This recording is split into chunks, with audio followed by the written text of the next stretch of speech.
Hello po, mga kabayan ko sa UAE.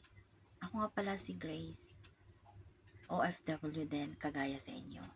Kabayan, kung ikaw po ay isang Tabi user, well, meron po akong isi-share sa iyo. Dahil nga ako ay Tabi user din kagaya mo, ginagamit ko si Tabi sa tamang paraan. Yes, nagpo-purchase tayo gamit si Tabi, pero mayroon pang ibang way na kailangan tayong madiskarte. Yes, si Tabi ginagamit ko for the good purpose at kumikita ako dahil lang kay Tabi.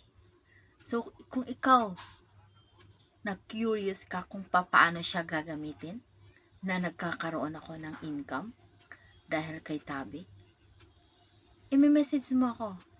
Tuturuan kita kung paano at ano ang dapat gawin. Be wisely.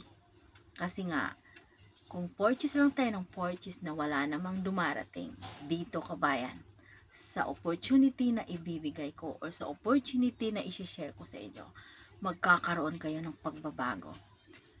Kasi nga, dito sa UAE, kailangan natin marunong madiskarte. Kaya kabayan, PM me right now para kikita ka rin kagaya ko. Thank you kabayan. God bless. Ingat po tayo lahat.